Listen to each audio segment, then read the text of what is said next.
ನಮಸ್ಕಾರ. ಆರೋಗ್ಯ ರಹಸ್ಯ ವಿಶೇಷ ಕಾರ್ಯಕ್ರಮಕ್ಕೆ ಸ್ವಾಗತ. ನಾನು ದಿವ್ಯಶ್ರೀ ದಾಸ್.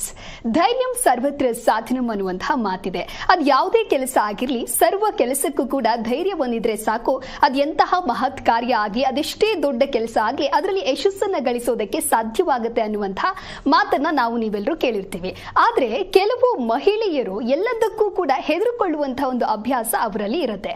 ಇನ್ನು ಕೆಲವು ಗಂಡಸರನ್ನ ನೋಡ್ತಾ ಹೋದ್ರೆ ಅವರು ಕೂಡ ಅಳುವುದಕ್ಕೆ ಮುಂದಾಗ್ತಾರೆ. ಆ ವಿಚಾರ ಯಾವ್ದಿರಬಹುದು ಅಥವಾ ಅದನ್ನ ಅವಲೋಕನ ಮಾಡೋದಿರ್ಲಿ, ಯಾವುದೂ ಕೂಡ ಯೋಚನೆಯನ್ನ ಮಾಡೋದಿಲ್ಲ. ಯಾವುದೋ ಒಂದು ವಿಷಯ ಅಂತ ಅಂದಾಗ ಹೆದರ್ಕೊಳ್ಳುವಂಥದ್ದು, ಅಳುವಂಥದ್ದೇ ಅವರ ಮೂಲ ಕಾರಣ ಆಗಿರುತ್ತೆ. ಆದ್ರೆ ಇದಕ್ಕೆ ಕಾರಣ ಏನು? ಯಾಕೆ ಈ ಗೊಂದಲಗಳು ಮೂಡತ್ತೆ? ಪೋಷಕರು ಮಕ್ಕಳನ್ನ ಬೆಳೆಸುವಂತಹ ರೀತಿಯೇ ಇದಕ್ಕೆ ಕಾರಣನ, ಅಥವಾ ಈ ಅಂಜಿಕೆಯಿಂದ ನಮ್ಮ ಬದುಕನ್ನ ಸಾಗಿಸ್ತಾ ಹೋದ್ರೆ ಅದು ಸಾರ್ಥಕ ಜೀವನ ಆಗುತ್ತಾ ಅನ್ನುವಂತಹ ಗೊಂದಲಗಳಿಗೆ ನಮ್ಮ ಇವತ್ತಿನ ವಿಶೇಷ ಕಾರ್ಯಕ್ರಮದಲ್ಲಿ ಉತ್ತರ ಸಿಗುತ್ತೆ. ಹಾಗಾಗಿ ಈ ಕುರಿತು ತಿಳಿಸಿಕೊಡಲು ಶ್ರೀ ಪುರುಷೋತ್ತಮ್ ದೇಶಿಕ್ ಗುರುಜಿಯವರು ನಮ್ಮ ಕಾರ್ಯಕ್ರಮದಲ್ಲಿದ್ದಾರೆ. ಬನ್ನಿ ಅವರನ್ನ ಕಾರ್ಯಕ್ರಮಕ್ಕೆ ವೆಲ್ಕಮ್ ಮಾಡೋಣ. ನಮಸ್ಕಾರ ಗುರುಜಿ, ಕಾರ್ಯಕ್ರಮಕ್ಕೆ ಸ್ವಾಗತ. ನಮಸ್ಕಾರ ಗುರುಜಿ. ನಾನು ಹೇಳ್ತಾ ಇದ್ದೆ, ಯಾವುದೇ ಒಂದು ವಿಚಾರ ಆಗಿರಬಹುದು, ಹೆಂಗಸರು ಅಂತ ಬಂದಾಗ ಹೆದರುವಂಥದ್ದು, ಇನ್ನು ಗಂಡಸು ಅಂತ ಬಂದಾಗ ಅಳುವಂಥದ್ದು. ಕಾರಣ ಯಾಕೆ ಗುರುಜಿ? ಹರಿ ಓಂ ಶ್ರೀ ಗುರುಭ್ಯೋ ನಮಃ. ಇದು ತುಂಬಾ ಒಂದು ವಿಶೇಷ, ಒಂದು ವಿಚಿತ್ರವಾದ ಒಂದು ಪ್ರಶ್ನೆ ಅನ್ಸುತ್ತೆ. ಯಾಕೆಂದ್ರೆ ಸಾಮಾನ್ಯವಾಗಿ ಹೆಣ್ಣು ಮಕ್ಕಳು ಭಯ ಬೀಳೋದು, ಅಳೋದು ಸಾಮಾನ್ಯ ಇರುತ್ತೆ. ಗಂಡಸರಳೋದು ಅಂದ್ರೆ ಎಲ್ರಿಗೂ ಆಶ್ಚರ್ಯ. ಏನ್ ಇದು ವಿಚಿತ್ರ ಅನ್ಸಿದ್ರು ಇದರ ರಹಸ್ಯ ಏನಿರಬಹುದು? ಗಂಡಸು ಹೆಸರಿಗೆ ಯಾವ ಪುರುಷಾರ್ಥಕ್ಕೆ ಗಂಡಸು ಅಂತ ಅನ್ನಿಸ್ಕೋಬೇಕು ಅನ್ನೋದು ಅವರಲ್ಲೇ ಅನಿಸ್ತಾ ಇರುತ್ತೆ. ನಾನು ಗಂಡಸು ಅಂತ ಅನ್ಕೊಂಡಿದ್ದೀನಿ, ಏನ್ ಪುರುಷಾರ್ಥ ಇದೆ ಇದರಲ್ಲಿ, ನನ್ಗೇನು ಆಗ್ತಾನೆ ಇಲ್ವಲ್ಲ, ತುಂಬಾ ಕಷ್ಟ. ಅಂದ್ರೆ ಭಯವನ್ನ ಅನ್ನೋದಾದ್ರೂ ಸ್ವಲ್ಪ ಪರವಾಗಿಲ್ಲ, ಹೊಳೋದಿದೆಯಲ್ಲ ಇದು ತುಂಬಾ ಗಂಡಸ್ಗೆ ಒಂದು ರೀತಿ ವಿರೋಧವಾದದ್ದು, ಒಂದು ರೀತಿಯಲ್ಲಿ ಅವಮಾನಕರ ಸಂಗತಿ ಕೂಡ. ಅಂದ್ರೆ ಎಲ್ರಿಗೂ ಹೇಳ್ತಾರೆ ಅನ್ನೋ ಪ್ರಶ್ನೆ ಅಲ್ಲ, ಒಬ್ಬರೇ ಆಗ್ಲಿ ಇದು ಯಾಕೆ ಉತ್ಪತ್ತಿ ಆಗತ್ತೆ? ಆಗಬಾರ್ದು. ಕೆಲವರು ಮನೇಲಿ ಹೆಂಗಸರು ಸ್ಪೀಡು, ಅಯ್ಯೋ ಏನು ಉಪಯೋಗ ಅಲ್ಲ, ಹೆಂಡತಿ ಹತ್ರ ಮಾತಾಡಪ್ಪ, ಗಂಡದೇನು ನಡೆಯಲ್ಲ, ಹೆಂಡತಿ ಹೇಳಿದ್ಮೇಲೆ ಮುಗೀತು, ಗಂಡದೇನು ನಡೆಯಲ್ಲ. ಈ ಥರದ್ದು ಒಂದು ಸಂಸಾರಗಳು ಸಾಕಷ್ಟಿರುತ್ತೆ. ಆದ್ರೆ ಏನ್ ಮಾಡೋದು, ಯಾರೋ ಒಬ್ರು ಧೈರ್ಯವಾಗಿದ್ರೆ ಸರಿ ಬಿಡು ಅಂತ ಹೆಂಗೆ ಹೇಳ್ಕೊಂಡು ಹೋಗ್ತಿರ್ತಾರೆ. ಆದ್ರೆ ಅಲ್ಲೂ ಕೆಲವೊಂದು ಸಂದರ್ಭದಲ್ಲಿ ನೇರವಾಗಿ 4 ಜನದ ಎದುರುಗಡೆ ನಮ್ಮ ಯಜಮಾನ್ರ ಕೈಲಿ ಏನೂ ಮಾಡೋಕ್ಕಾಗಲ್ಲ, ನೀವು ಅವ್ರಿಗೇನು ಹೇಳ್ಬೇಡಿ, ಅದೇನು ನನಗೆ ಹೇಳಿ ಅಂತ ನೇರವಾಗಿ ಹೇಳ್ಬಿಟ್ಟಾಗ ಅವನ ಸ್ಥಿತಿ ಯಾವ ಮಟ್ಟಕ್ಕೆ ಹೋಗುತ್ತೆ? ನಾನು ಯಾಕಾರು ಇದ್ದೀನಿ ಗಂಡಸು ಅಂತ ಹೇಳಕ್ಕಾಗಲ್ಲ. ಸೊ ಮಾನಸಿಕವಾಗಿ ತುಂಬಾ ಕುಗ್ಗೋಗ್ತಾರೆ. ಆಮೇಲೆ ಅದನ್ನ ಹೇಳ್ಕೊಳಕ್ಕೂ ಆಗಲ್ಲ. ನೀನು ಯಾಕೆ ನನ್ನ ಕಂಡಮ್ ಮಾಡ್ತಾ ಇದೀಯಾ ಅಂದ್ರೆ ಜಗಳ ಆಗತ್ತೆ. ನಿನ್ನ ಕೈಲಿ ಏನೂ ಆಗಲ್ಲ, ಅದಕ್ಕೆ ನಾನು ಹೇಳ್ತೀನಿ. ಸೊ ಇದು ಹಿಂಗಾಗತ್ತೆ ಅಂದ್ರೆ ದಿನೇ ದಿನೇ ದಿನೇ ತುಂಬಾ ಕೊರಗೋಗ್ತಕ್ಕಂಥ ಮಟ್ಟಕ್ಕೆ ಬರ್ತಕ್ಕಂಥದ್ದು. ಈ ರೀತಿಯಾಗಿ ಯಾಕೆ ಆ ರೀತಿ ಉತ್ಪತ್ತಿ ಆಗಬೇಕು? ಹೆದರ್ಸ್ಬೇಕು. ಹೆದರ್ಕೊಳ್ಳೋದು, ಅಳೋದು ಅನ್ನೋದು ತಪ್ಪಲ್ವಾ? ಇದು ಎಲ್ಲಿಂದ ಬರ್ತಾ ಇದೆ ರಹಸ್ಯ? ಯಾಕೆ ಆಗ್ತಾ ಇದೆ ಇದು? ಇದನ್ನ ಇವತ್ತು ಮೊದಲೇ ಹೆಣ್ಣು ಮಕ್ಕಳು ಗಂಡು ಮಕ್ಕಳು ನೋಡಿದ್ರೆ ನಂಬಬೇಕಾ ನಂಬಾರ್ದ, ಮದುವೆ ಆಗಬೇಕಾ ಆಗಬಾರ್ದ, ಇವ್ನ ಹೆಂಗ್ ನಾನು ಕಂಡಿಡಿಯೋದು ಅಂತ ಅನುಮಾನದಲ್ಲೇ ಮದುವೆಗೆ ವೇಟ್ ಮಾಡ್ತಾ ಇದ್ದಾರೆ. ಮದುವೆ ಮಾಡ್ಕೊಳಕ್ ಒಪ್ತಾ ಇಲ್ಲ, ಹೌದಲ್ಲಮ್ಮ? ಹೆಂಗೆ ಇವನ್ನ ಅರ್ಥ ಮಾಡ್ಕೊಂಡು ನಾನು ಮದುವೆ ಮಾಡ್ಕೊಂಡು ನಾನು ಮುಂದೆ ಏನು, ಯಾವ ಆ್ಯಂಗಲ್ ಈ ಮನುಷ್ಯ ನಾನು ಒಪ್ಕೊಳ್ಳಿ ಅಂತಕ್ಕಂಥ ಲವ್ ಅನ್ನೋದು ಬಿಟ್ಟು. ಹಾಗಿರ್ಬೇಕಾದ್ರೆ ಈ ಒಂದು ಸಮಸ್ಯೆಗೆ ಒಂದು ಪರಿಹಾರ ಮತ್ತೆ ಅದಕ್ಕೆ ಕಾರಣ ಏನು ಅಂತ ತಿಳ್ಕೊಂಡ್ಬಿಟ್ರೆ ನಿಜವಾಗ್ಲೂ ಅದಕ್ಕೊಂದು ಅರ್ಥಗರ್ಭಿತವಾದ ಒಂದು ಜೀವನ ಆಗತ್ತೆ. ಈ ರಹಸ್ಯಕ್ಕೆ ಕಾರಣಕರ್ತನಾಗಿರ್ತಕ್ಕಂತಹ ಶ್ರೀಮನ್ನಾರಾಯಣನ ಪಾದ ಕಮಲಗಳಿಗೆ ಕೋಟಿ ಕೋಟಿ ನಮನಗಳನ್ನ ಮಾಡಿ ಅರ್ಪಣೆಯನ್ನ ಮಾಡಿ ವೈಕುಂಠ ಏಕಾದಶಿ ದಿನ ಎಲ್ಲ ಆ ಥರ ಈ ಥರ ಹೇಳ್ತಕ್ಕಂಥ ವಿಚಾರಗಳನ್ನ ಹೇಳ್ತಾರೆ. ಇವರು ಈ ಪದ ಬಳಸ್ಬಿಟ್ರಲ್ಲಪ್ಪ ಅಂತ ಯಾರು ಮನಸ್ಸಿಗೆ ಬೇಸರ ಮಾಡ್ಕೋಬೇಡಿ. ಯಾಕೆ ಅಂತಂದರೆ ನಮಗೆ ಅದರ ಅರ್ಥ ತಿಳ್ಕೊಂಡಾಗ ಜೀವನ ಸಾರ್ಥಕವಾಗತ್ತೆ. ಸಾಮಾನ್ಯವಾಗಿ ನಾವು ತಾಪತ್ರಯ, ದುಃಖ, ನೋವು ಅಂತ ಒಂದು ಸಂದರ್ಭಕ್ಕೆ ನಾವು ತಗೊಳ್ಬೇಕಾಗಿದ್ದು ಸಾವಿನ ಹತ್ತಿರಕ್ಕೆ ಇರ್ತಕ್ಕಂಥ ಕಾಯಿಲೆ. ಇದಕ್ಕೆ ಮೆಡಿಸಿನ್ ಇಲ್ಲ ಅಮ್ಮ. ಸಾವಿಗೆ ಹತ್ತಿರವಾದ ಕಾಯಿಲೆ ಯಾವುದು ಅನ್ನೋದಕ್ಕೆ ಮೆಡಿಸಿನ್ ತುಂಬ ಕಷ್ಟ. ಅಂದ್ರೆ ಯಾವುದ್ರ ಮೇಲೆ ಓಪೆ ಇಟ್ಕೊಂಡ್ರಲ್ಲ ಅವರು, ನಾನು ಸಾಯೋದೇ ಸರಿ, ಯಾವುದೇ ಯಾರೇ ಏನೇ ಹೇಳಿ, ಏಯ್ ಬೇಡಪ್ಪ, ಎದ್ರಕೋಬೇಡ, ದೇವಸ್ಥಾನಕ್ಕೆ ಹೋಗ್ಬಾ, ಅಥವಾ ಎಲ್ಲಾರು ಒಂದು ಪಿಕ್ನಿಕ್ ಹೋಗ್ಬಾ, ಅಥವಾ ಯಾವ್ದಾರ ಒಂದು ಕ್ಷೇತ್ರಕ್ಕೆ ಹೋಗ್ಬಾ, ಅಥವಾ ಏನಾರ ಒಂದು ಶಾಸ್ತ್ರ ಕೇಳು, ಏನೋ ಒಂದು ಮನದಟ್ಟು ಮಾಡ್ಸಕ್ಕೆ ಹೋದಾಗ ಅವ್ರಿಗೆ ಏನಿದ್ರು ಮನಸ್ಸು ಆ ಕಡೆಗೆ ಎಳಿಯತ್ತೆ. ಇಲ್ಲ, ನಾನು ಸಾಯೋದೇ ಸರಿ, ಪ್ರಯೋಜನ ಇಲ್ಲ, ನನ್ನ ಕಾಲ ಆಗಲ್ಲ, ಪ್ರಯತ್ನ ಎಲ್ಲ ಮಾಡಾಯ್ತು, ನನಗಿನ್ ಜಾಗ ಇಲ್ಲ, ನನಗಿನ್ ದಾರಿ ಇಲ್ಲ, ಈ ಮಟ್ಟಕ್ಕೆ ಹೋದವ್ರನ್ನ ರಿಪೇರಿ ಮಾಡೋಕ್ಕಾಗಲ್ಲ. ಇದು ಸಾವಿಗೆ ಹತ್ತಿರವಾದ ಒಂದು ಮಹಾ ಕಾಯಿಲೆ. ಇದಕ್ಕೆ ಮೆಡಿಸಿನ್ ಎಲ್ಲ ಇದೆಯಾ? ಇಲ್ಲವೇ ಇಲ್ಲ. ಆ ಸಂದರ್ಭ ಗಂಡಸಿಗೆ ಬರಲೇಬಾರ್ದು. ಹೆಂಗಸರು ಸ್ವಲ್ಪ ಆ ಕಡೆ ಈ ಕಡೆ ಇರುತ್ತೆ, ಬೇಕು ಬೇಡ ಅನ್ನೋ ಥರದಲ್ಲಿ ಇಟ್ಕೊಂಡಿರ್ತಾರೆ. ಗಂಡಸಿಗೆ ಬಂದರೆ ಇದಕ್ಕೆ ಒಂದೇ ಸಾವು.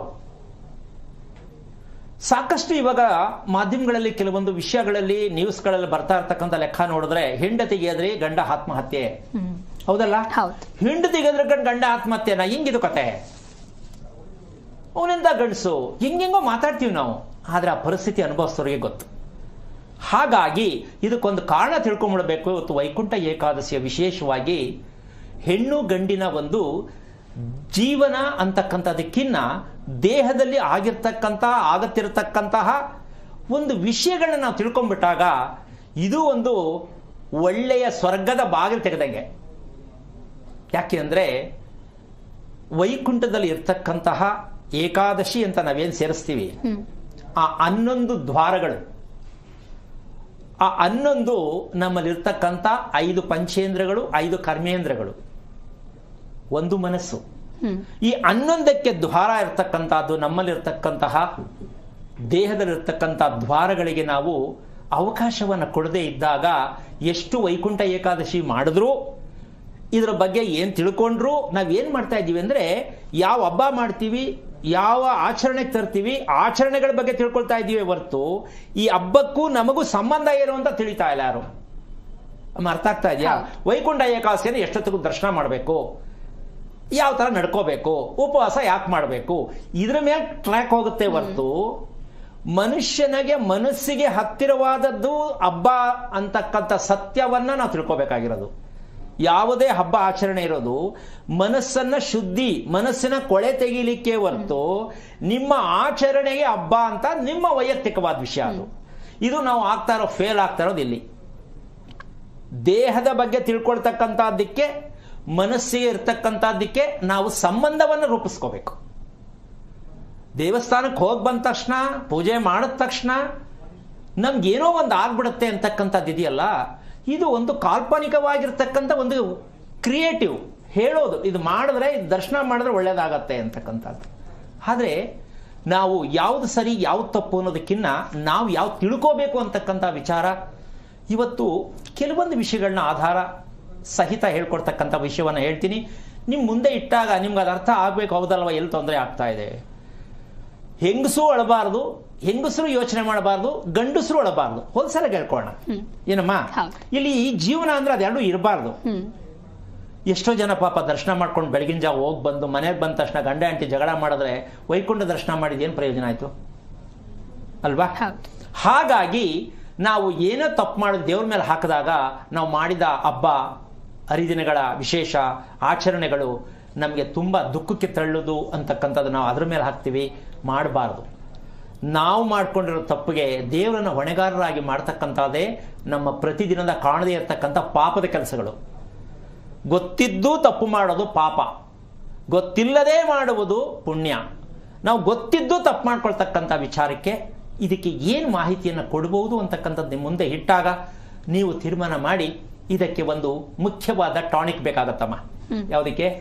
ಸಾವಿಗೆ ಹತ್ತಿರವಾದ ಕಾಯಿಲೆಗೆ ಅತಿ ಮುಖ್ಯವಾದ ದಿವ್ಯವಾದ ಔಷಧ ಯಾವುದು? ಇದನ್ನು ತಿಳ್ಕೊಂಡ್ರೆ ಖುಷಿ ಆಗತ್ತೆ, ಕಷ್ಟನೂ ಅಂತ ಅನ್ಸತ್ತೆ. ಕಷ್ಟ ಅನ್ನಿಸಿದವ್ರಿಗೆ ಜೀವನದಲ್ಲಿ ಏನು ಹೇಳಕ್ಕಾಗಲ್ಲ. ಇಲ್ಲ, ಇದು ಮಾಡೇ ತೀರಬೇಕು ಅನ್ನೋದಕ್ಕೆ ಪ್ರಯತ್ನ ಮಾಡಿ. ಯಾಕೆ ಅಂದ್ರೆ ನಮ್ಮ ದಿವ್ಯವಾದ ಔಷಧ ಯಾವುದು ಅಂದ್ರೆ ಸೋಮರಸ. ದುಃಖಕ್ಕೆ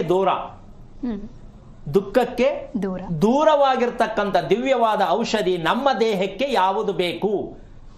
ದೇಹವನ್ನ ಶಕ್ತಿದಾಯಕವಾಗಿ ಮಾಡಿಕೊಂಡಾಗ ಮನಸ್ಸು ಶಕ್ತಿಯಾಗತ್ತೆ.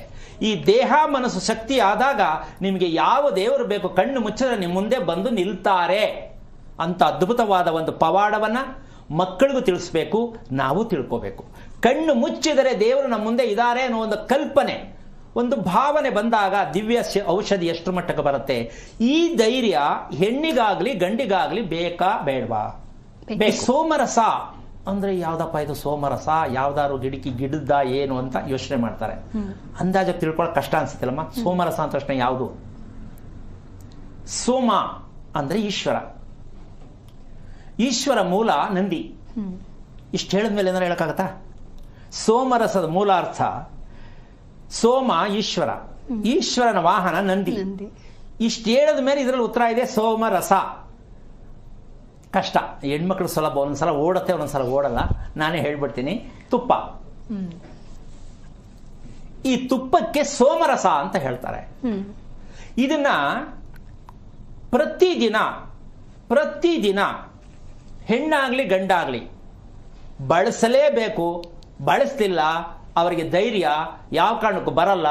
ದುಃಖದೇ ಜೀವನ. ಅದು ಏನು? ಹಸುವಿನ ತುಪ್ಪ, ಯಾವುದೋ ತುಪ್ಪ ಅಲ್ಲ. ಆಮೇಲೆ ಇದು ಎಲ್ಲಿ ಸಿಕ್ಕತ್ತೆ ಹುಡುಗಾಟನ, ಇವತ್ತು ಎಲ್ಲಿಂದ ತರೋಣ ತುಪ್ಪ, ಅಷ್ಟೊಂದು ಕಾಸ್ಟ್ಲಿ, ಹೋಗಿ ಸಿಕ್ಕತ್ತಾ ಅನ್ಕೊಂಡ್ರೆ ನಾವು ಹೋಗ್ಬಿಟ್ಟು ಹಾಸ್ಪಿಟಲ್ 5 ಲಕ್ಷ ಈಗಲೇ ಎಮರ್ಜೆನ್ಸಿ ಕಟ್ಟಿ ಅಂದ್ರೆ ಕಟ್ತೀವ ಇಲ್ಲಮ್ಮ ಅಲ್ವಾ? ಯಾಕೆ? ಬದುಕಬೇಕು ಅಂತ. ಅದು ಬದುಕ್ತಾರೋ ಇಲ್ಲೋ ಗೊತ್ತಿಲ್ಲ. ದೇವ್ರ ಮೇಲೆ ಭಾರ ಹಾಕಿ ಹೇಳೋದವ್ರು. ಮಾಡೋ ಪ್ರಯತ್ನ ಮಾಡ್ತೀವಿ, ದೇವ್ರ ಮೇಲೆ ಭಾರ ಅಂತಾರೆ. 5 ಲಕ್ಷ ಕಟ್ಲೇಬೇಕು, ಸಾಯ್ಲಿ ಬಿಡಿ ಅಂತ ಯಾರು ಹೇಳಲ್ಲ. ಹಾಗಿರ್ಬೇಕಾದ್ರೆ ಸೋಮರಸವನ್ನ ಯಾಕೆ ನಾವು ಕೊಂಡ್ಕೋಬಾರ್ದು, ರೂಪಿಸ್ಕೋಬಾರ್ದು, ಇಟ್ಕೋಬಾರ್ದು, ಬಳಸ್ಕೋಬಾರ್ದು? ಈ ಸೋಮರಸ ಅಂತಕ್ಕಂಥದ್ದು ಯಾಕೆ ಬೇಕಾಗತ್ತೆ ಅಂತಕ್ಕಂಥ ವಿಷಯದಲ್ಲಿ ಎಲ್ಲಿ ಸಿಗುತ್ತೆ, ಹೇಗೆ ಸಿಗುತ್ತೆ ಪ್ರಶ್ನೆ ಸೈಡ್ಗೆ ಇಟ್ಕೊಳ್ಳೋಣ. ಸಿಗತ್ತೆ, ಪ್ರಯತ್ನ ಪಟ್ರೆ. ಸಿಗಲ್ಲ ಅನ್ನೋ ಮಾತಿಲ್ಲ. ಈ ಸೋಮರಸ ಅದರಲ್ಲೂ ಪ್ರತಿ ಹೆಣ್ಣು ಮಕ್ಕಳಿಗೆ ಋತು ಆದಂತಹ ಸಂದರ್ಭದಲ್ಲಿ ಸಾಮಾನ್ಯವಾಗಿ ಬಳಸ್ತಾರೆ. ಕೆಲವರು ಬಳಸಲು ಏನೋ ಗೊತ್ತಿಲ್ಲ, ಬಳಸಬೇಕು. ಎರಡನೇದು ಗರ್ಭವತಿಯಾದಂತಹ ಸನ್ನಿವೇಶದಲ್ಲಿ, ಇದೆರಡೂ ಸನ್ನಿವೇಶದಲ್ಲಿ ಗರ್ಭಸ್ಥ ಶಿಶು ಒಳ್ಳೆ ದೈಹಿಕವಾಗಿ ಒಳ್ಳೆಯ ಭಾವನೆ ಇರುವಂಥ ಮಗು ಬೇಕು ಅಂದರೆ ಗರ್ಭಿಣಿಯಲ್ಲಿ ಎಷ್ಟು ಅದನ್ನು ಬಳಸ್ತಾರೋ ಸೋಮರಸ ಅಂದರೆ ತುಪ್ಪವನ್ನ, ಆ ಮಗುವಿನ ಹೃದಯ ಅಷ್ಟು ಕೋಮಲವಾಗಿ ರೆಡಿಯಾಗತ್ತೆ. ಯಾಕೆ ಹೃದಯವನ್ನು ಅಷ್ಟರ ಮಟ್ಟಕ್ಕೆ ನಾವು ಪ್ರೀತಿಸಬೇಕು ಅಂತಕ್ಕಂಥ ಲೆಕ್ಕಾಚಾರಕ್ಕೆ ಹೋದಾಗ ಉದ್ವೇಗ ಅಂತಕ್ಕಂಥ ಬರೋದೇ ಹೃದಯದಿಂದ. ಮನುಷ್ಯನ ಉದ್ವೇಗ ಉತ್ಪತ್ತಿಯಾಗುವುದೇ ಹೃದಯದಿಂದ. ಆ ಉದ್ವೇಗ ಬೇಡ ಅಂದಾಗ ಭಾವನೆ ಬರುತ್ತೆ. 2 ಪ್ಲಸ್ಸು ಮೈನಸ್ಸು ಹೃದಯದಲ್ಲೇ ಇದೆ. ಇದಕ್ಕೆ ಸೋಮರಸವೇ ದಿವ್ಯವಾದ ಔಷಧ. ಅರ್ಥ ಆಯ್ತಲ್ಲ? ನಾವೆಲ್ಲ ಉದ್ವೇಗದಿಂದ ಒತ್ತಡಕ್ಕೆ ಹೋಗ್ತಾ ಇದ್ದೀವಿ, ಒತ್ತಡದಿಂದ ಹೃದಯನು ಕಳ್ಕೊತಾ ಇದ್ದೀವಿ. ಇಲ್ಲಿ ಹೃದಯವಂತರು ಬೇಕು, ಬುದ್ಧಿವಂತರಿದ್ದೀವಿ. ನಮ್ಗೆ ಬೇಕಿರೋದು ಯಾರು? ಹೃದಯವಂತರು. ಹೃದಯವಂತರಾಗಬೇಕಾದ್ರೆ ಯಾವುದು ಬೇಕು? ಸೋಮರಸ ಅಂದ್ರೆ ತುಪ್ಪ ಬೇಕು. ಇದರ ವಿಶ್ಲೇಷಣೆ, ಯಾಕೆ ತುಪ್ಪ ಇಷ್ಟು ಅಮೂಲ್ಯವಾಗಿ ಬೇಕಾಗತ್ತೆ ಅಂತಕ್ಕಂಥ ಸತ್ಯವನ್ನ ಕಾರ್ಯಕ್ರಮನ ಪೂರ್ಣವಾಗಿ ಗಮನಿಸಿದಾಗ ಗೊತ್ತಾಗತ್ತೆ. ಪ್ರತಿಯೊಬ್ಬರಿಗೂ ಅರ್ಥಗರ್ಭಿತವಾಗಿರ್ತಕ್ಕಂಥ ಧೈರ್ಯ ಬೇಕೇ ಬೇಕು. ಧೈರ್ಯ ಇಲ್ಲದೆ ಈ ಪ್ರಪಂಚದಲ್ಲಿ ಇವತ್ತು ತುಂಬಾ ರೋಗಗಳಿಗೆ ಕಾರಣವಾಗ್ತಕ್ಕಂತಹ ವಿಚಾರ. ಅದರಲ್ಲೂ ವಿಶೇಷ ಕ್ಯಾನ್ಸರ್ ಅಂತಕ್ಕಂತಹ ಒಂದು ಜೀವಕೋಶ ನಮ್ಮ ದೇಹದಲ್ಲಿ ಇರ್ತಕ್ಕಂಥ ಕರುಳು ಅಂತಕ್ಕಂಥದ್ದು, ಜಠರ ಅಂತಕ್ಕಂಥದ್ದು ಎಷ್ಟು ಮಟ್ಟಕ್ಕೆ ಅದಕ್ಕೆ ಹತ್ತಿರವಾದದ್ದು. ಈ ಕರುಳು ಮತ್ತೆ ಜಠರಕ್ಕೆ ಬೇಕಾಗಿರ್ತಕ್ಕಂಥ ದಿವ್ಯವಾದ ಔಷಧ ಯಾವುದು? ತುಪ್ಪ. ಇವತ್ತು ವೈಕುಂಠ ಏಕಾದಶಿಗೆ ಲಡ್ಡು ಮಾಡಿರ್ತಕ್ಕಂಥದ್ದಕ್ಕೆ ಬಳಸ್ತಾ ಇರ್ತಕ್ಕಂಥದ್ದು ಯಾವುದು? ತುಪ್ಪ. ಕಷ್ಟ. ತಿರುಪತಿಯಲ್ಲೇ ಬೋಗಸ್ ಆಗೋಗಿದೆ, ಇನ್ನು ಇಲ್ಲಿ ತುಪ್ಪ ಬಳಸಿ ಮಾಡೋದು ಸಾಧ್ಯನಾ? ಬಳಸ್ತಾರೇನೋ ಅನ್ಕೊಳ್ಳೋಣ. ಯಾಕೆ ಅಂದ್ರೆ ವೈಕುಂಠ ಏಕಾದಶಿಯಲ್ಲಿ ಲಾಡು ಅಂತಕ್ಕಂಥದ್ದು ಇದ್ದಾಗ, ತುಪ್ಪದ ಅಂಶ ಜಾಸ್ತಿ ಇದ್ದಾಗ ಅದರ ಒಂದು ಶಕ್ತಿ, ಅದಕ್ಕೆ ಇವತ್ತು ಶ್ರೀಮನ್ ನಾರಾಯಣನಿಗೆ ಅನುಸಾರವಾಗಿರ್ತಕ್ಕಂಥ ವೈಕುಂಠ ಏಕಾದಶಿಯಲ್ಲಿ ಲಾಡು ಏನಕ್ಕೆ ಮಾಡಬೇಕು ಅಂತಕ್ಕಂಥ ಸತ್ಯ ಕೂಡ ಇದರಲ್ಲಿ ಅಡಗಿದೆ. ಆದ್ರೆ ಎಷ್ಟು ಜನ ತುಪ್ಪ ಬಳಸ್ತಾರೋ ಗೊತ್ತಿಲ್ಲ, ಅದು ಹೇಳಕ್ಕೂ ಆಗಲ್ಲ. ಆದ್ರೆ ತುಪ್ಪ ಲಾಡುನಲ್ಲೇ ಆಗಬೇಕು ಅಂದ್ರೆ ತುಪ್ಪದಲ್ಲೇ ಲಾಡು ಆಗಬೇಕು ಅನ್ನೋದು ಸ್ವಲ್ಪ ಸ್ವಾರಸ್ಯಕರವಾದ ವಿಚಾರ. ಈಗ ಮುಂದೆ ಕಾಲರ್ ಇದ್ದಾರೆ ಗುರುಜಿ, ಮಾತನಾಡೋಣ. ಬೆಂಗಳೂರಿನಿಂದ ವಾಣಿಶ್ರೀ ಅಂತ ಹೇಳಿ ಕರೆ ಮಾಡಿದ್ದಾರೆ. ನಮಸ್ಕಾರ ವಾಣಿಶ್ರೀ. ನಮಸ್ಕಾರ. ಯಾರ ಬಗ್ಗೆ ಕೇಳಬೇಕಾಗಿತ್ತು? ನನ್ನ ಮಕ್ಕಳ ಬಗ್ಗೆ. ಇಬ್ಬರು ಮಕ್ಕಳದ್ದು ಪುನರ್ವಸು ನಕ್ಷತ್ರ. ಓಕೆ, ನಕ್ಷತ್ರವನ್ನ ತಿಳಿಸಿ, ಗುರುಜಿ ಇದ್ದಾರೆ, ಮಾತನಾಡಿ. ಹಲೋ. ಪುನರ್ವಸು ನಕ್ಷತ್ರ. ನಾರಾಯಣ, ಹೇಳಮ್ಮ, ಏನ್ ಓದಿದ್ಯಾ ಅಮ್ಮ? ನಾನು MBA ಮಾಡಿದ್ದೀನಿ. ಮದುವೆಯಾಗಿ ಎಷ್ಟು ವರ್ಷ ಆಯ್ತು? ಮದುವೆಯಾಗಿ 6 ವರ್ಷ ಆಯ್ತು. ಯಾವ ವಾರ ಮದುವೆ ಆದಮ್ಮ? ಗುರುವಾರ. ನೀನು ಹುಟ್ಟಿದ್ದು? ನಾನು ಹುಟ್ಟಿದ್ದು ಸೋಮವಾರ. ಇಬ್ರು ಮಕ್ಕಳ? ಇಬ್ರು ಮಕ್ಕಳು. ಇಬ್ರು ಗಂಡು ಮಕ್ಕಳೇನಾ? ಹಾ, ಒಂದ್ ಹೆಣ್ಮಗು ಒಂದ್ ಗಂಡ್ ಮಗು. ನಿನ್ನ ಪ್ರಶ್ನೆ ಏನಮ್ಮ? ನನ್ ಇಬ್ರು ಮಕ್ಳು ಟಿವಿ ನೋಡ್ತಾ ಮಾತನಾಡ್ತಿದ್ರೆ ದಯಮಾಡಿ ವಾಲ್ಯೂಮ್ ನ ಮ್ಯೂಟ್ ಮಾಡಿ. ಇನ್ನೊಂದ್ ಸ್ವಲ್ಪ ಹೇಳಮ್ಮ. ಹಲೋ. ಮಕ್ಕಳದು ಪುನರ್ವಸು ನಕ್ಷತ್ರ ಒಂದೇ ನಕ್ಷತ್ರ ಹುಟ್ಟಿದ್ದಾರೆ. ಈ ಪ್ರಶ್ನೆ ಬಂತು, ಯಾಕೆ ಬಂತು? ಎರಡು ಇಬ್ರು ಬಂದ್ರು ಅಂತ ಅಂದಾನ? ಹಾ, ಹೌದು. ಓಕೆ. ಇದೆಲ್ಲ ನಂಬಿಕೆ ಇದೆಯಮ್ಮ ನಿಂಗೆ? ನಂಬಿಕೆ ಇದೆ, ಅದಕ್ಕೆ ಗುರುಗಳೇ ಫೋನ್ ಮಾಡಿದ್ದು. ಯಾವಾಗ ಮದ್ದಿಂದ ಇತ್ತ ಇತ್ತೀಚೆಗೆ ಬಂತ? ಮುಂಚೆಯಿಂದಾನೇ ಇತ್ತು. ಓಕೆ. ನಿನ್ನ ನಕ್ಷತ್ರ ಏನು? ನಂದು ನಕ್ಷತ್ರ ರೋಹಿಣಿ ನಕ್ಷತ್ರ. ಓಕೆ. ಮಕ್ಕಳಿಗೆ ಎಷ್ಟು ವಯಸ್ಸಿದೆ ಈಗ? ಮಗನ್ಗೆ 4.5, ಮಗಳಿಗೆ 1.5 ತಿಂಗಳು. 1.5 ತಿಂಗಳು. ಹಾ. ಓಕೆ. ಸೊ ಮೊದಲು ಮಗು ಹುಟ್ಟಿದಾಗ ನೀನು ತಿಳ್ಕೊಳಕ್ ಹೋಗ್ಲಿಲ್ವಾ ಅಥವಾ ಗೊತ್ತಾಗ್ಲಿಲ್ವಾ ಏನು? ಗೊತ್ತಾಗ್ಲಿಲ್ಲ. ಅಂದ್ರೆ ಕೇಳಬೇಕು ಅಂತ ಗೊತ್ತಿಲ್ಲ. ಹಾ, ಹೌದು. ಈಗ ಕಾರ್ಯಕ್ರಮ ನೋಡಿದ್ರೆ ತಿಳ್ಕೊಬೇಕು ಅಂತ ಅನಿಸ್ತಾ? ಹೌದು. ಓಕೆ. ಈಗ ನೀನು ತುಪ್ಪ ಬಳಸ್ತಕ್ಕಂಥ ವಿಚಾರಕ್ಕೆ ಹೋದ್ರೆ ಹಾಲು, ಮೊಸರು, ತುಪ್ಪ ಈ ಮೂರರಲ್ಲಿ ಯಾವ್ದು ಇಷ್ಟ, ಯಾವ್ದು ಕಷ್ಟ? 3 ಇಷ್ಟನೇ. 3 ಬಳಸ್ತೀಯಮ್ಮ? ಹಾ, 3 ಉಪಯೋಗಿಸ್ತೀನಿ. ಪ್ರತಿದಿನ? ಪ್ರತಿದಿನ ಇಲ್ಲ, ಹಾಲು ಪ್ರತಿದಿನ. ಹಾಲು ಪ್ರತಿದಿನ. ಯಾವಾಗ ಸಮಯ? ಹಾಲು ಉಪಯೋಗಿಸೋ ಸಮಯ ಯಾವಾಗಮ್ಮ? ರಾತ್ರಿ. ಓಕೆ. ಗಂಡ ಹೆಂಡತಿ ಇಬ್ರು ಉಪಯೋಗಿಸ್ತೀರಾ? ಹಾ, ನಾನ್ ಮಾತ್ರ. ಯಾಕೆ ನಿಮ್ಮ ಯಜಮಾನ್ರಿಗೆ ಇಲ್ಲ ಕೊಡಲ್ಲ? ಅವ್ರಿಗೆ ಹಾಲು ಇಷ್ಟ ಆಗಲ್ಲ, ಅದಕ್ಕೆ. ಅಂದ್ರೆ ಹಾಲು ಇಷ್ಟ ಆಗಲ್ಲ. ಹಾ. ಓಕೆ. ಪುನರ್ವಸು ನಕ್ಷತ್ರ ಯಾರ ನಕ್ಷತ್ರ ಅಂತ ಗೊತ್ತಾ? ಹೋಗ್ಲಿ. ಶ್ರೀರಾಮನ್ ನಕ್ಷತ್ರ. ಒಬ್ಬ ಸಾರ್ಥಕವಾಯ್ತು ಕಣಮ್ಮ. BA ಓದಿ, BA MA ಓದಿದ್ಯಾ? ಅದು ಸದ್ಯ ಶ್ರೀರಾಮ ನಕ್ಷತ್ರ ಪುನರ್ವಸು ಅಂತ ಗೊತ್ತಾಯ್ತಲ್ಲ, ತುಂಬ ಖುಷಿ. ಯಾಕೆಂದರೆ ಅದರಲ್ಲೂ ಹೆಣ್ಮಕ್ಳು ವಿಶೇಷವಾಗಿ ತಿಳ್ಕೋಬೇಕಿದನ್ನು. ಯಾಕೆಂದರೆ ಅರ್ಥ ಆಗತ್ತೆ ನಕ್ಷತ್ರದಲ್ಲಿ ಎಷ್ಟೊಂದು ಸತ್ಯ ಇದೆ ಅಂತಕ್ಕಂಥ ಲೆಕ್ಕಾಚಾರ. ಆದರೂ ಪುನರ್ವಸು ಶ್ರೀರಾಮ ಹುಟ್ಟಿದ್ದರೂ ಶ್ರೀರಾಮನಿಗಿರೋ ಹೆಸರುಗಳ ಲೆಕ್ಕ ಹಾಕದೆ ಲೆಕ್ಕನೇ ಇಲ್ಲ, ಅಷ್ಟೊಂದು ಹೆಸರುಗಳಿದೆ. ಜಾನಕಿ ರಾಮ, ಸೀತಾರಾಮ, ಕೋದಂಡರಾಮ, ರಘುರಾಮ ಅಲ್ವಾ? ಈಗ ನಕ್ಷತ್ರದ ಪ್ರಕಾರನೇ ಹೆಸರಿಡಬೇಕು ಅಂತ ಹೇಳ್ತಕ್ಕಂಥ ಪುಣ್ಯಾತ್ಮರಿಗೆ ನಂದೊಂದು ಪ್ರಶ್ನೆ, ಯಾಕೆ ಇಡ್ಲೇಬೇಕು? ಕಾನೂನೇನು? ನಕ್ಷತ್ರಕ್ಕೆ ಹೆಸರಿಟ್ರೆ ಒಳ್ಳೆಯದು, ಹೆಸರಿಡಬೇಕು ಅಂತ ಎಲ್ಲೂ ಇಲ್ಲ. ಏನಕ್ಕೆ ಅಂದರೆ ಗುರುತಿಗಾಗಿ. ಈ ನಕ್ಷತ್ರ ಮಗುವಿನ ದೇಹದ ಗುರುತಿಗಾಗಿ, ಹೆಸರಿಡಬೇಕು ಅಂತ ಎಲ್ಲೂ ಇಲ್ಲ. ಆದ್ರೆ ಏನ್ ಮಾಡೋದು? ನಮ್ಗೆ ಅಭ್ಯಾಸ ಹಿಂದಿಂದ ಮಾಡ್ಕೊಂಡು ಬಂದಂತೆ ಎಲ್ಲ ಹಿಂದಕ್ಕೆ ತೋರಿಸಿ ಅಭ್ಯಾಸ, ಏನು ಮಾಡೋಕ್ಕಾಗಲ್ಲ. ಹಾಗಾಗಿ ಇಲ್ಲಿ ಯಾಕೆ ಈ ಪ್ರಶ್ನೆ ಕೇಳಿದೆ ಅಂದ್ರೆ, ತುಪ್ಪ ಅಂತಕ್ಕಂತಹ ವಿಷಯಕ್ಕೆ ಹೋದಾಗ ನಿನಗೆ ಇಷ್ಟನಾ? ಯಾವಾಗಾರು ಉಪಯೋಗಿಸ್ತೀಯಮ್ಮ? ಇಷ್ಟ, ದಿನ ಉಪಯೋಗಿಸ್ತೀನಿ. Okay, fine. ಈಗ ನಿಮ್ಮ ಇಬ್ಬರು ಮಕ್ಕಳಲ್ಲಿ ಪುನರ್ವಸು ನಕ್ಷತ್ರ ಅಂತ ಗೊತ್ತು ಮಾಡುವಂತ ಲೆಕ್ಕಾಚಾರದಲ್ಲಿ ನಿದ್ದೆ ಮಾಡ್ತಕ್ಕಂಥದ್ರಲ್ಲಿ ಎಷ್ಟು ಮಟ್ಟಿಗೆ ಗುರುತಿಸಿದ್ಯಾಮ್ಮ? ಇಬ್ರು ಮಕ್ಕಳು ಒಂದೇ ನಕ್ಷತ್ರದಲ್ಲಿ ಹುಟ್ಟಿದ್ದಾರೆ, ಈ ಮಕ್ಕಳನ್ನ ನಿದ್ರೆ ಮಾಡ್ತಕ್ಕಂಥ ಕ್ವಾಲಿಟಿಯಲ್ಲಿ ಏನ್ ಗುರುತಿಸಿದ್ಯಾಮ್ಮ ನೀನು? ಇಬ್ರು ಚೆನ್ನಾಗಿ ನಿದ್ದೆ ಮಾಡ್ತಾರೆ. ನಿದ್ದೆ ಮಾಡ್ತಾರೆ, ಸರಿ. ನಾನು ಹೇಳಿದ ವಿಷಯ ತಿಳ್ಕೊ. ನಿನ್ನ ಮೊದಲನೆಯ ಮಗು 4.5 ವರ್ಷ. ಹೌದು. ಆ ಮಗು ಮಲ್ಕೊಂಡಾಗ ನಿದ್ದೆ ಮಾಡ್ತಾ ಇರ್ತಕ್ಕಂಥ ಸಮಯದಲ್ಲಿ ಮೂಗಿಂದ ಉಸಿರ, ಬಾಯಿನಿಂದ ಉಸಿರ ಗಮನಿಸಿದ್ಯಾ? ಹಾ, ಗಮನಿಸಿದ್ದೀನಿ. ಮೂಗಿನಿಂದ ವ್ಯವಸ್ಥೆ ಆಗ್ತಾನೆ. ಕರೆಕ್ಟಾಗಿ ಬಾಯಿ ತೆಗಿಯಲ್ಲ ಯಾವಾಗಾದ್ರೂ. ಈಗ ಬಂದೆ ನೋಡು ದಾರಿಗೆ. ಯಾವಾಗಾದ್ರೂ ವಿಷ ಸ್ವಲ್ಪ ಕುಡ್ದೆ ಜಾಸ್ತಿ ಕುಡ್ದಿಲ್ಲ ಅನ್ನೋದಲ್ಲ. ಯಾಕೆ ಇದು ಅಂದ್ರೆ, ಅಮ್ಮ ಅಷ್ಟು ಓದಿದ್ಯಾ ನೀನು? ಒಂದು ಮಗುವನ್ನ ಉಸಿರಾಟದ ಬಗ್ಗೆ ತಾಯಿ ತಂದೆ ಗಮನಿಸ್ತಿಲ್ಲ ಅಂದ್ರೆ ಮಗು ಹಣೆ ಬರ ಏನಾಗಬೇಕು? ಮಗುವಿನ ಹೃದಯ ಮತ್ತೆ ಶ್ವಾಸನಾಳ ಇದೆರಡು ಎಷ್ಟರ ಮಟ್ಟಿಗೆ ಕ್ವಾಲಿಟಿ ಇದೆ ಅಂತ ಯಾವ ಮೆಡಿಸಿನ್ ಕೊಡೋ ಡಾಕ್ಟರ್ ಕೈಯಿಂದ ಇದನ್ನು ಹೇಳಲಿಕ್ಕಾಗಲ್ಲ. ಜನ್ಮ ಕೊಟ್ಟ ತನ್ನ ತಾಯಿ ಮಗುವಿನ ಉಸಿರಾಟವನ್ನ ಗಮನಿಸ್ತಿಲ್ಲ ಅಂದ್ರೆ ಆ ಮಗುವಿನ ಹೆತ್ತ ಒಂದು ಪ್ರಾಯಶ್ಚಿತ್ತ ಪಾಪದ ಕೆಲಸವಾಗತ್ತೆ. ಪ್ರತಿ ತಾಯಂದಿರಿಗೂ ಹೇಳ್ತಾ ಇರ್ತಕ್ಕಂಥದ್ದು ಆರ್ಡರ್ ಅಲ್ಲ. ಯಾವುದೇ ಜನ್ಮ ಕೊಟ್ಟ ತಾಯಿ ಮಗುವಿನ ಉಸಿರಾಟ ಕರೆಕ್ಟ್ ಆಗಿ ನಡೀತಾ ಇದೆಯಾ ನಿದ್ದೆಯಲ್ಲಿ ಅಂತ ಯಾರು ಗಮನಿಸುತ್ತಿಲ್ಲವೋ ಆ ಮಗುವಿಗೆ ಆಯಸ್ಸಿಗೆ ತುಂಬಾ ಹತ್ತಿರವಾಗಿರ್ತಕ್ಕಂಥ ವಿಚಾರ ಬಿಟ್ಟು ಆಯಸ್ಸಿನ ಪ್ರಮಾಣ ಕಡಿಮೆ ಆಗ್ತಾ ಇದೆ ಹೃದಯಕ್ಕೆ ಅಂತ ತಿಳ್ಕೊಳ್ಳುವಂಥ ಸತ್ಯ ಪ್ರತಿ ತಾಯಂದಿರ ಕರ್ತವ್ಯ ಆಗಬೇಕು. ಯಾರಿಗೂ ಬೇಕಾಗಿಲ್ಲ. ಕೈ ಕಾಲು ಓಡಾಡ್ತಾ ಇದೆ, ಕಣ್ಣು ಬಿಡ್ತಾ ಐತೆ, ಉಸಿರಾಡ್ತಾ ಐತೆ, ಮಗು ಚೆನ್ನಾಗೈತೆ ಅಂತಕ್ಕಂತಹ ಒಂದು ಅಜ್ಞಾನತ್ವದಲ್ಲೇ ಮಕ್ಕಳನ್ನ ಪಡಿತಾ ಇರ್ತಕ್ಕಂಥ ಈ ನಮ್ಮ ದೇಶ, ಜ್ಞಾನತ್ವದ ಮಕ್ಕಳನ್ನ ಪಡೆಯೋದಕ್ಕೆ ಯೋಗ್ಯತೆನೇ ಇಲ್ವಾ? ಈ ಪ್ರಶ್ನೆ ಹಾಕೋಬೇಕಾಗತ್ತೆ. ಅಮ್ಮ ಅರ್ಥ ಆಯ್ತಾ? ಬೇಜಾರಾಯ್ತಾ? ಇಲ್ಲ ಅರ್ಥ ಆಯ್ತು ಗುರುಗಳೇ. ಈಗ ಈ ಮಗು ಮಾಡ್ಕೊಂಡಿದ್ಯಾ, ಈ ಮಗುನಾರು ದಯವಿಟ್ಟು ತೋಡ್ಕೊಂಡು ನೀನು ರಾತ್ರಿ ಮಲಗಬೇಕಾದ್ರೆ ಮಗು ಯಾವ ರೀತಿ, ದಯವಿಟ್ಟು ಒಂದು 10 ನಿಮಿಷ ಗಮನಿಸೋ ಮಗನ ಉಸಿರಾಟನ. ಯಾವ ರೀತಿ ದಯವಿಟ್ಟು ಒಂದು 10 ನಿಮಿಷ ಗಮನಿಸೋ ಮಗನ ಉಸಿರಾಟನ. ಶಬ್ದ ಬರುತ್ತಾ, ಶಬ್ದ ಬರಲ್ವಾ, ಗಂಟ್ಲಲ್ಲಿ ಯಾವ ತರ, ಮೂಗಲ್ಲಿ ಯಾವ ತರ, ಬಾಯಲ್ಲಿ ಯಾವ, ಈ 3 ಭಾಗವನ್ನ ಗಮನಿಸಮ್ಮ ನೀನು.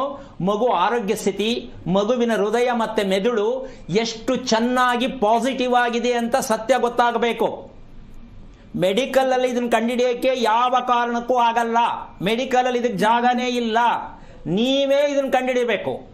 ಆ ಸಮಸ್ಯೆ ಇದ್ದಾಗ ಇದಕ್ಕೆ ಏನು ಮಾಡಬೇಕು ಅಂತ ತಿಳ್ಕೋಬೇಕು ಕುಂಡಲಿ ಮೂಲಕವಾಗಿ. ವೈಜ್ಞಾನಿಕವಾಗಿ ಇದಕ್ಕೆ ಜಾಗ ಇಲ್ಲ, ಏನೂ ಸರಿ ಮಾಡೋಕ್ಕಾಗಲ್ಲ. ವೈಜ್ಞಾನಿಕವಾಗಿ ಸಾಧ್ಯನೇ ಇಲ್ಲದ ವಿಷಯ ಇದು.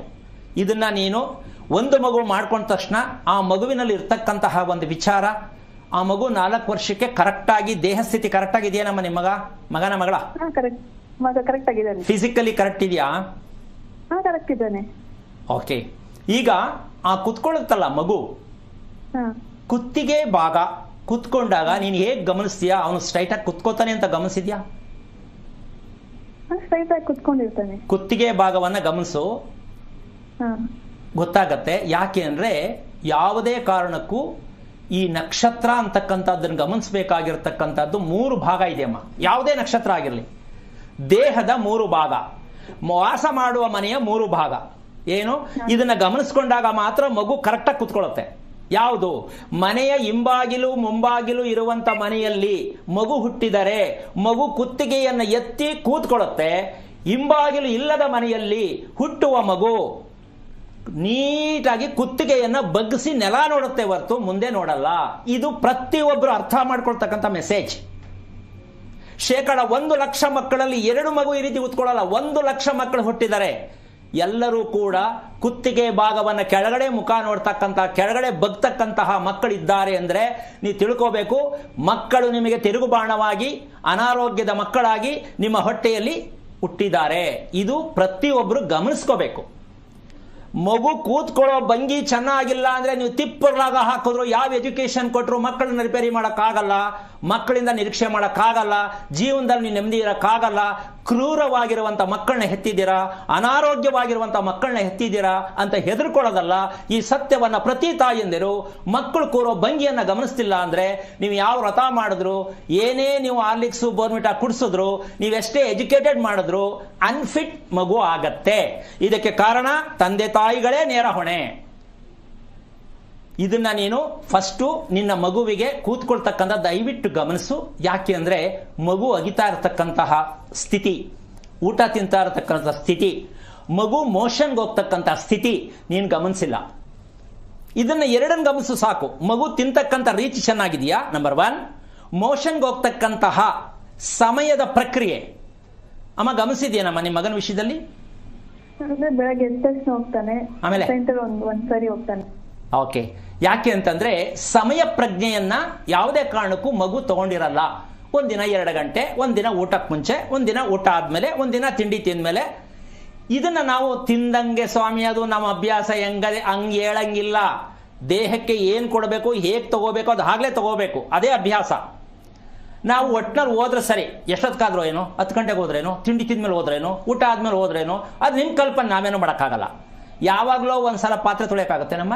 ಅಡುಗೆ ಮಾಡಿದ್ಮೇಲೆ ಪಾತ್ರೆ ತೊಳೆದು ಇಡಬೇಕು. ಅದನ್ನ ಹಂಗೆ ಬಿಟ್ರೆ ಬೆಳಗ್ಗೆ ಸ್ಮೆಲ್ ಬರುತ್ತೆ, ಹೌದಲ್ಲ? Very simple. ಹಾಗೆ ಯಾವುದೇ ಸಮಯದಲ್ಲಿ ಹೊಟ್ಟೆ ಕ್ಲೀನ್ ಆಗೋದು ಅತಿ ಮುಖ್ಯ, ಹೌದಾ ಅಲ್ವಮ್ಮ? ಅರ್ಥ ಆಯ್ತಾ ನಿಂಗೆ? ಬೇಜಾರಾಯ್ತಾ? ಇದೆಲ್ಲ ಅರ್ಥ ಆಯ್ತು. ಜೊತೆಗೆ ಇದನ್ನ ನಿಮ್ಮ ಯಜಮಾನ್ರ ಹತ್ರ ಇರ್ತಕ್ಕಂಥ ಬ್ಯಾಂಕ್ ಡೆಪಾಸಿಟ್, ನಿಮ್ಮ 2 ಮಕ್ಕಳಲ್ಲಿ ನಿಮ್ಮ ಯಜಮಾನರಿಗೆ ವಿಟಮಿನ್, ಪ್ರೋಟೀನ್ ಅಂಶ ತುಂಬ ಕಡಿಮೆ. ಆ ಒಂದು ಕಾರಣದಿಂದಾಗಿ ಅವರಲ್ಲಿರ್ತಕ್ಕಂಥ ಶಕ್ತಿ ಎಷ್ಟು ಪ್ರಮಾಣ ಆ ಮಗುವಿಗೆ ತಗೋಬೇಕು ಅಷ್ಟು ಪ್ರಮಾಣ ಸಿಕ್ಕಿಲ್ಲ. ಇಲ್ಲಿ ಮಗುವಿಗೆ ಕೊರತೆ ಆಗತ್ತೆ, ಅದಕ್ಕೆ ಉಸಿರಾಟದಲ್ಲಿ ವ್ಯತ್ಯಾಸ ಆಗತ್ತೆ. ಗೊತ್ತಾಯ್ತಾ? ಅದಕ್ಕೆ ಹೇಳ್ತೀನಿ ನಿನ್ ಮೂಲಕ, ಬೇಜಾರು ಮಾಡ್ಕೋಬೇಡ. ಪ್ರತಿ ಮದುವೆ ಮಾಡ್ಕೊಳ್ಳೋ ಹೆಣ್ಣು ಮಕ್ಕಳು, ಮದುವೆ ಮಾಡ್ಕೊಳ್ಳೋ ಹುಡುಗ ತುಪ್ಪ, ಮಜ್ಜಿಗೆ, ಮೊಸರು ಚೆನ್ನಾಗಿ ತಿಂತೀನಿ ಅಂದ್ರೆ ಮದುವೆ ಮಾಡ್ಕೊಳ್ಳಿ. ನನಗದು ಆಗಲ್ಲ ಅಂದರೆ ಗುಡ್ ನೈಟ್ ಮಾಡಿಬಿಡಿ, ಯಾವ ಕಾರಣಕ್ಕೂ ಮದುವೆ ಮಾಡ್ಕೋಬೇಡಿ. ಹಾಲು ಕುಡಿಲಿಲ್ಲ ಸೈಡ್, ತುಪ್ಪ ನನಗಿಷ್ಟ ಇಲ್ಲ ಸೈಡ್. ಈಗ ಅವ್ರು ಕಟ್ಕೊಳ್ಳೋದಕ್ಕಿನ್ನ ಮುಂದಕ್ಕೇನು ಪ್ರಯೋಜನ ಇಲ್ಲ, ಸಂತತಿ ಫೇಲ್. ಏನು ಮಾಡೋಣ ಈಗ, ಹೇಳಕ್ಕಾಯ್ತದ, ಜಗಳ ಆಗತ್ತೆ.